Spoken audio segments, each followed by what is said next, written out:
Estou aqui para mais uma aula de biologia e o assunto de hoje é o grupo das angiospermas.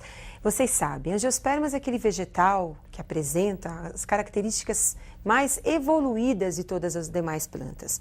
Nas angiospermas nós vamos encontrar uma raiz, o caule, o fruto, a flor e a semente. E muitos desses órgãos das angiospermas fazem parte da nossa dieta alimentar. Por exemplo, que delícia aquela batata doce que é uma raiz, e aquele caule suculento que é o palmito, e aquele pêssego maravilhoso que é um fruto. Então, esses órgãos comestíveis do grupo das angiospermas fazem parte do nosso dia a dia. Observem agora o exercício que eu preparei para nós explicarmos um pouquinho mais sobre esse grupo. Considere o surgimento de flor, fruto e semente. A. Em uma planta ao longo de um ano. E B. No reino vegetal ao longo do tempo evolutivo. Comparando A e B, a sequência em que esses órgãos surgem nos dois casos é: quem aparece primeiro? A flor, o fruto ou a semente no grupo vegetal? Para isso, eu gostaria que vocês acompanhassem agora o representante das angiospermas. Observem uma laranjeira. Então, nós temos aí, representante das angiospermas, a laranjeira. Raiz participa do processo de fixação. O caule, sustentação. Folhas, flores, o fruto e no seu interior nós vamos encontrar a semente. De todos os órgãos mostrados no nosso representante anterior, a flor é um dos órgãos principais para a reprodução dos vegetais. É na flor que nós vamos encontrar as estruturas, na verdade, sexuais do vegetal, porque a flor é o órgão sexual das plantas. Observem, então, a estrutura de uma flor. Temos aí, no seu interior, a presença de estruturas que são a parte sexual da planta. Nós vamos encontrar a parte feminina e masculina do vegetal inseridos nessa flor.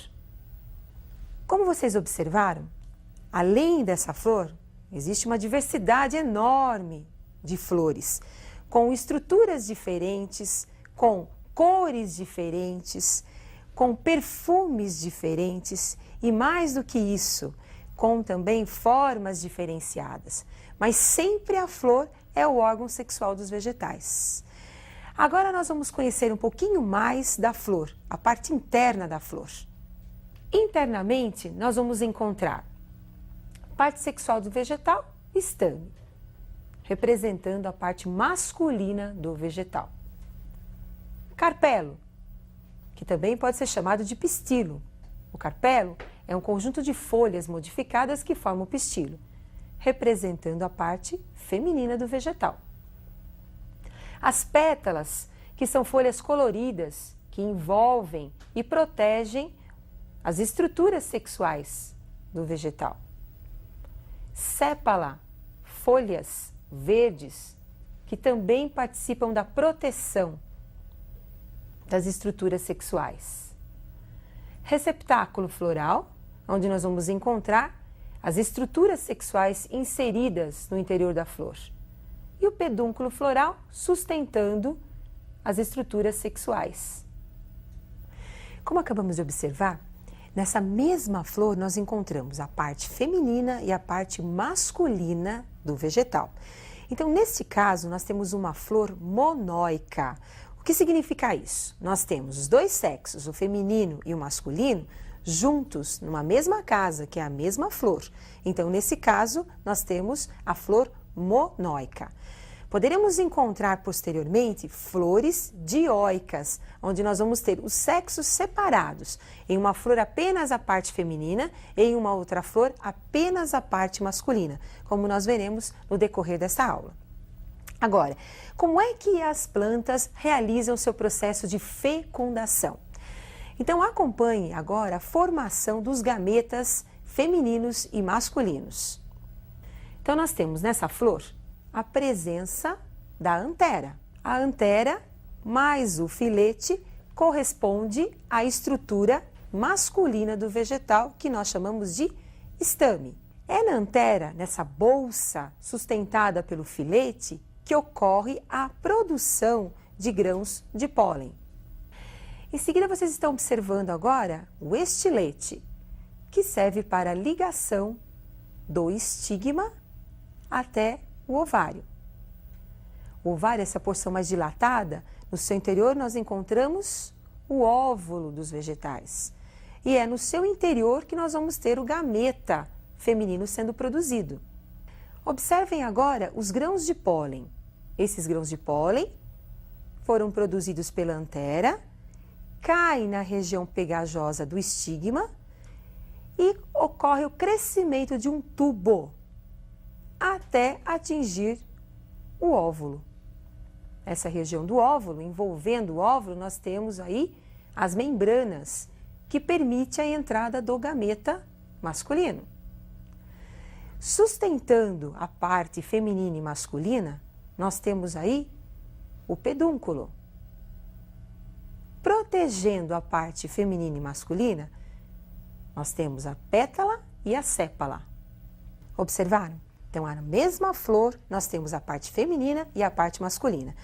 Só gostaria de lembrar que o conjunto de estames, você pode ter uma flor, não apenas um estame, mas vários estames. E o conjunto de estames nós chamamos de androceu. Assim também como o conjunto ou aparelho reprodutor feminino, nós chamamos de gineceu. Assim como na espécie humana nós temos o óvulo como sendo o gameta feminino, nos vegetais o gameta feminino não é o óvulo, é a osfera. O óvulo é uma estrutura, como foi observada anteriormente. Agora acompanhe a fecundação, o desenvolvimento do tubo polínico até o processo de formação do embrião. Então, observem agora a parte feminina do vegetal, aparecendo então o grão de pólen. Então, os grãos de pólen chegam até a parte feminina trazidos ou pelo vento, ou por um animal, ou mesmo pela água. Grudam no que nós chamamos de estigma e a partir disso começa a desenvolver o tubo que nós chamamos de tubo polínico. No interior do tubo polínico nós vamos encontrar as células férteis, primeiro núcleo espermático e segundo núcleo espermático, e também uma célula estéril, que são os núcleos vegetativos. Os núcleos vegetativos passam por um processo de mitose, um processo de divisão celular e vão promovendo o crescimento do tubo polínico até atingir a região do saco embrionário, onde ocorrerá a fecundação.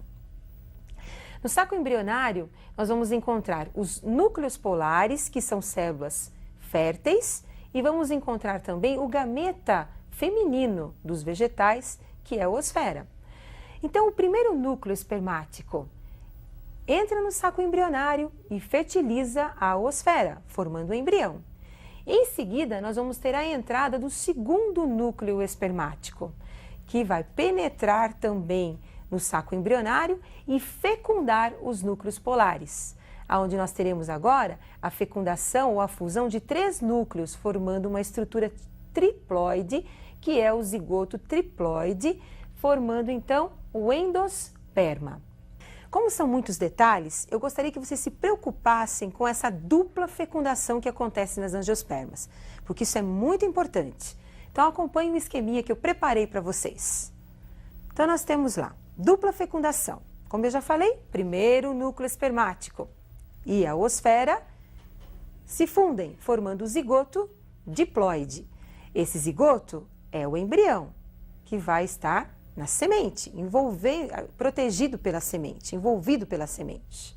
Em seguida, a próxima fecundação, nós temos o segundo núcleo espermático, mais os 2 núcleos polares se fundindo, formando o zigoto 3N, triploide. Lembrando que o zigoto triploide vai formar o endosperma, tecido responsável pela nutrição do embrião. Após a fecundação, então nós vamos ter o desenvolvimento do ovário formando o fruto. Os frutos formados a partir do ovário, nós podemos encontrar várias sementes no seu interior, porque a semente vem de um embrião. Então nós podemos ter vários óvulos, onde nós teremos várias fecundações, vários embriões e várias sementes no mesmo fruto.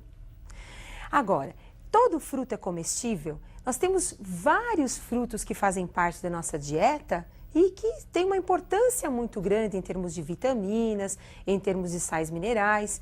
E um deles eu separei para vocês observarem a formação do fruto, que é muito interessante, que é o coco da Bahia. Então observe como é que é formado o coco da Bahia. Então nós temos o embrião, o zigoto, que foi fecundado pelo núcleo espermático e mais a osfera, ali, centrado no fruto. Temos toda essa porção interna, que é o endosperma, e a água que vai proteger aí o embrião juntamente com o endosperma. Então, a parte comestível do coco da Bahia é o endosperma, uma região rica em nutrientes. E agora nós vamos para a resolução do exercício. Observem comigo agora como é que ficou a resposta do exercício inicial. Então, quem apareceu primeiro? Durante o ano, no vegetal, quem aparece primeiro é a flor. Em seguida, simultaneamente aparecem o fruto e a semente. Lembrando que a semente, a origem é a partir da fecundação do óvulo. E o fruto, a sua origem, é a partir do desenvolvimento do ovário. E na evolução dos vegetais, quem apareceu primeiro? Então, nós temos o aparecimento da semente, em seguida a flor e, posteriormente, o fruto. Então, nós vimos que o fruto é um órgão muito importante dentro dos angiospermas e que está presente apenas nesse grupo. Agora, um detalhe que vocês também devem lembrar é que muitas vezes nós ingerimos na nossa dieta alimentar muitos frutos e que nem imaginamos que são frutos verdadeiros, como é, por exemplo, o caso do pepino, da azeitona, do tomate, que são exemplos de frutos verdadeiros. Apresentam sementes diversas e são frutos.